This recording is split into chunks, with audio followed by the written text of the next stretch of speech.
It seems that people with Asperger syndrome, with autism, are often frequently an unhappy bunch of people.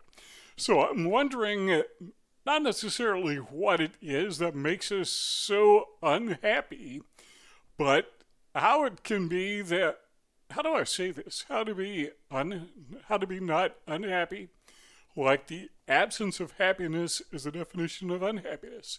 So we could say the absence of unhappiness is to be happy. So let's raise a question. How can we be unhappy? I got 10 things for you. Let's go down this checklist and see if you agree with me on these. Let us know how many of these apply to you. Maybe some suggestions along the way. And number one is this. A lot of times we are unhappy because we do not value true wealth. Warren Buffett explained this. I think it was Warren Buffett that said this. He said something to the effect, talking to young adults, teenagers, kids in their people in their early 20s. He asked them how many of them would like to change places with him. Here is a guy who is a mega billionaire, one of the wealthiest people on the planet. So he's asking these young people, would you like to trade places with me? You will become me and I will become you. Well, the obvious catch is, what is he in his 80s? He's pressing 90 years old. I mean, he's got maybe 10 years of life left at the most. That's assuming he lives to be 100 or past 100. And I'm assuming that because of his age, he has a lot of physical liabilities. Well, if these kids trade places with Warren Buffett, they get his billions of dollars, but they lose their youth. They are going to use decades of life. And that's quite a risk. I know some young people will lose their lives early, but not very many. But the point that he was making is there is a tremendous amount of value in your youth. In fact, if you could trade your youth for billions of dollars, you and I do it. So your youth, your vitality, your future, your vigor, if you want to use that word, is worth billions of dollars because you would not trade your youth. Okay, let's put it in these terms. Let's say you're 20 years old. Somebody says, here's the deal, I'm going to give you $1 trillion. But the deal includes you becoming 90 years old and you're going to die sometime within the next 10 years. And if you say, no, I would pass up that offer, then what you were saying as a young person is that your life is valued at more than $1 trillion. So you have an asset that is worth over $1 trillion. In that sense, you can say you're a trillionaire, right? So the point that we're making is we don't always value true wealth because we confuse these two terms, wealth and riches. Wealth is not the same as riches. Riches, when we say that, we're talking about financial assets. If you were to liquidate everything you have, convert it to cold cash, or maybe convert it to an equivalency such as real estate or gold or something else, how much would you have? But when it comes to your true wealth, that is something that I believe that people with Asperger syndrome, with autism, would be wise to focus on. I'm not an advisor. I just give out ideas. I tell you my opinion. You do with it what you want. So if you want to comment on that, that's why we have a comment section so you can kind of participate in our conversation. Number two is this. We cannot be unhappy. We can avoid unhappiness by embracing change. So, it's kind of the same principle, but it goes a little bit deeper. We're not talking about change just for the sake of change. I don't think changing would make you any more happy. I know people who move a lot. I know wealthy people who move a lot. It's like they move into a house, a nice house. I mean, we're talking a home that today would be valued it depends on where you live, but valued at, in the high six figures, $600,000, $1 million, somewhere between there. And it's like they move in, wait for the paint to dry, and then they move somewhere else. It's kind of like they're always on this search for the ideal residence because, well, that will make them happy. And there's an old saying that I used frequently when I was a pastor. And I think this is good advice to people with Asperger syndrome, to people with autism. And that is, if you're not happy where you are, you will not be happy where you will be. Because, where you will be geographically is not going to make you any happier.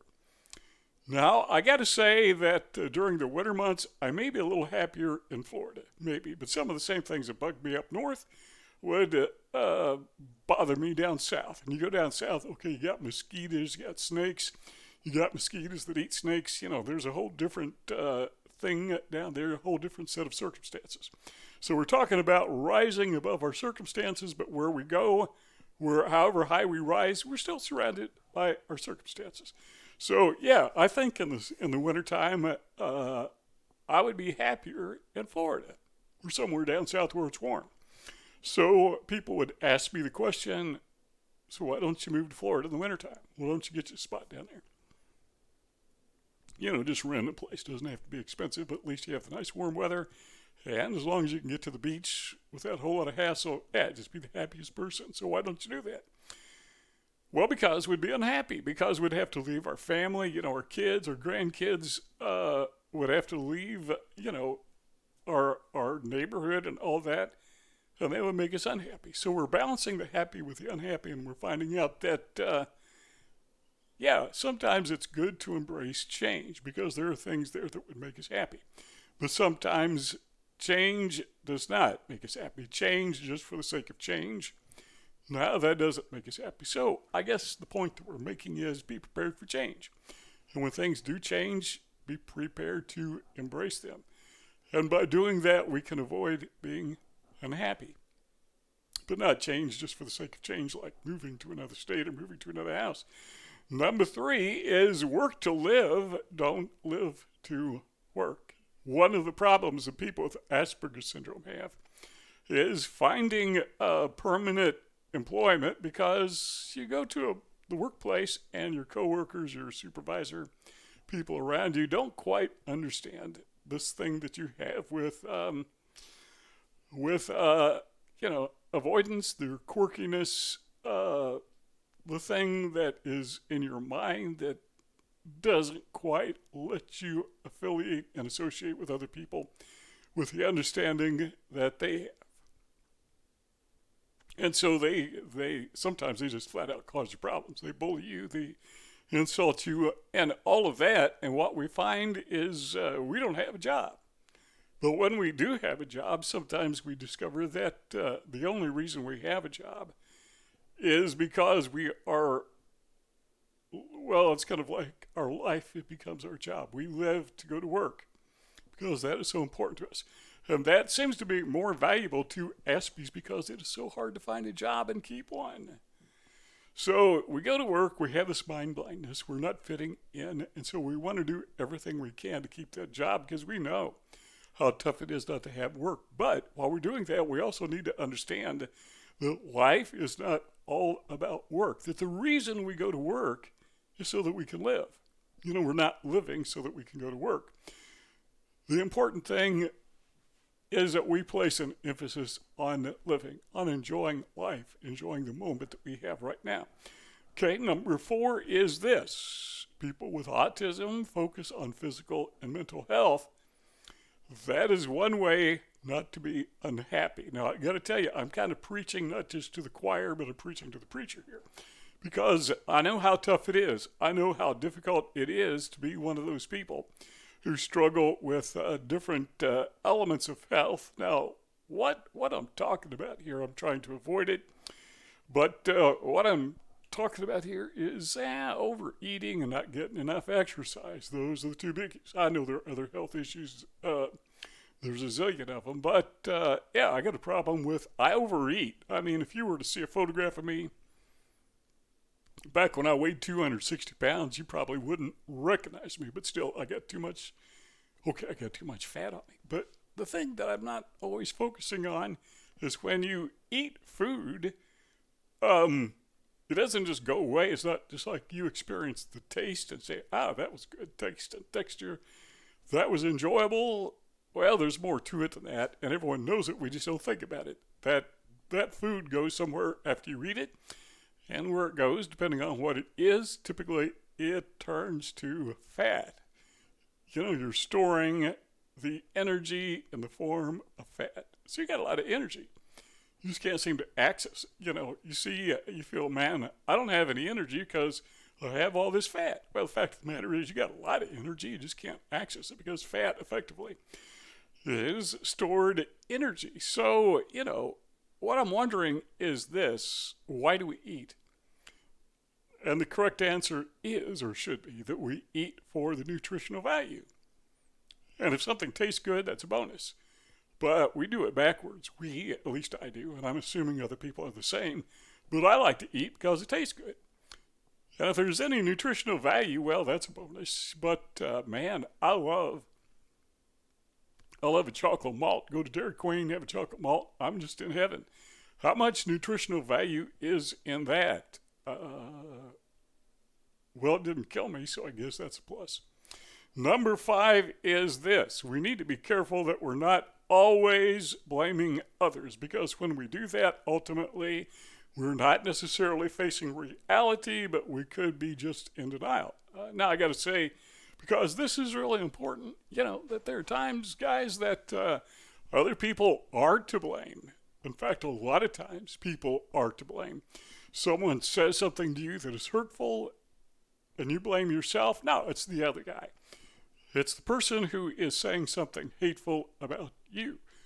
He or she is to blame. Now, people with autism, with Asperger syndrome, once we recognize that, it is very easy for us to start blaming everybody for everything, when in reality it is our fault. Sometimes we got to understand that, yeah, we have shortcomings, and sometimes because of those shortcomings, we have to assume responsibility. And we got to be careful that we don't constantly blame all the challenges that we face in life on autism. Unless the problem really is caused by autism, then it's not only appropriate, but I think it's healthy to recognize where those things are, so we can avoid them, or we can adapt to them, or we can do whatever adjustments we need to. But the point of number 5 is this: sometimes we always blame others, or we always blame our autism and the way that others respond to us. It's because the way I am. Well, maybe it is, maybe it isn't, and we need to have the wisdom to make the discernment between the two, because when we always blame other people, even when it's not their fault, when we always blame autism, when we always blame Asperger syndrome, we can't address the real cause. Therefore, we can't find a solution.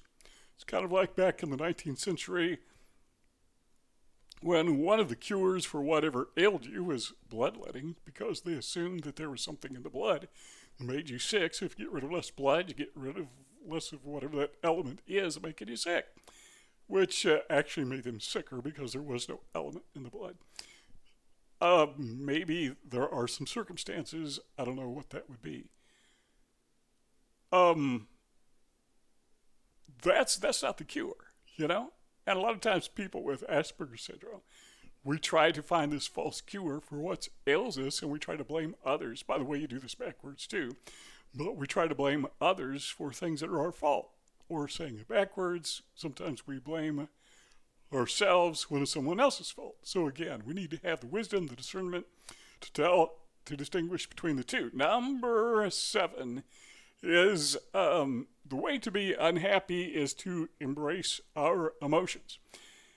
We have emotions for a purpose. Nature has made us in such a way, we are configured in such a way that the reason you have sadness, you have happiness, an emotion, you have joy, the reason you have anger, just make a list of emotions, you have those for a purpose. So we need to embrace those emotions. But sometimes, just like we embrace food, sometimes we embrace too much of it. We can become too angry. We can become too depressed. We can be in denial and be joyful about something that we should not be happy about. Number 8 is this: confront frustrations with others. This, in my mind, is a big one. Do it ethically. One of the challenges, at least that I have as a person with autism, is being willing to take a stand when I need to take a stand. Now, some people with Asperger syndrome, they go to the other extreme and they become just flat out obnoxious for no apparent reason. But most of us, that's not the case. Most of us, at least it seems to me, that when there is confrontation with other people, we just back away because we don't want the confrontation. Sometimes we do that to our own, I don't want to say demise, that may be an extreme, but to our own hurt. So it is not necessarily always good for us. Sometimes you got to stand up to people, because not all people are jerks. Some of them are. And when you encounter a jerk, a bully, one of the great, talking about how not to be unhappy, one of the great pleasures in life, standing up to a bully and letting that bully know, hey, I'm nobody to mess with. In fact, you shouldn't be messing with anybody. To draw a line in the sand, and we're terrified that people are going to step over the line. I guess I would rather, based upon my 70-some years of experience, I would rather somebody, standing up to a bully, if the bully crosses the line, I'd rather experience that than constantly have to be humiliated by other people, because to me that is far more worse than sometimes even being physically hurt. But that's not advice. That's just my opinion. That's just an idea. You do with it whatever you want. The other thing is, number 9, I say the other things are, listen to valid criticism. I don't like to be criticized, usually, but sometimes I do. Sometimes it's good for people to tell us what's wrong with us as long as it's done properly and ethically. For example, if you're dressed inappropriate, some people will ridicule you. Some people will try to devalue you because of the way you're dressed. But there are some people who may pull you aside and say, and they're being critical, but they're doing it in an ethical way. That's not the best way to dress in this environment. And sometimes Aspies don't always know that. A lot of times we dress for comfort, and I'm all for that. I always dress for comfort. I wear the same style shirt. I wear sweatpants every day, but there's sometimes when, there's a wedding, there's a funeral, there's, some other event that I may not dress this way, maybe not, depends on where you go to church, or if you go to church, they have standards or they have expectations of how you dress. And so we want to be, it's just a matter of courtesy, really, just living up to those standards. But that's one of many examples. Sometimes somebody may make fun of the way we talk, and there's someone else who may come along and he or she may try to help us talk the right way, to be more open, to be more friendly. What's wrong with that? Hopefully, that's what I'm doing. In a sense, I'm kind of being a critic and just telling you what I've experienced in life, and hopefully that's helpful. Well, let me phrase it this way. Somebody is putting you down so they can boost their ego, inflate their ego. That's, even if it's good advice, that's not the way to give somebody advice. But still, when it's valid criticism, even if it's delivered the wrong way in the wrong package, it's still worth it to listen to that criticism and to at least consider it. Number 10 is this.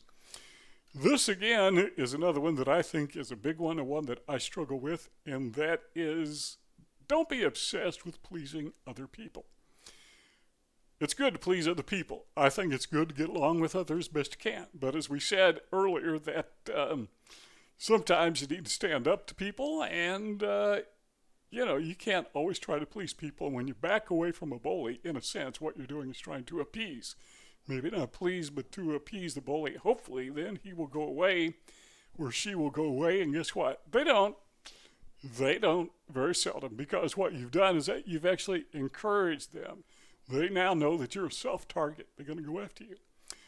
I heard a psychologist once say, I was listening to a presentation on YouTube, and this psychologist was explaining how when she was in training, and I guess they have something akin to a residency, and there was an older woman who was part of the staff wherever she was working, probably a hospital, and this person was just flat out obnoxious. I mean, she was controlling, she was over the top, type A personality.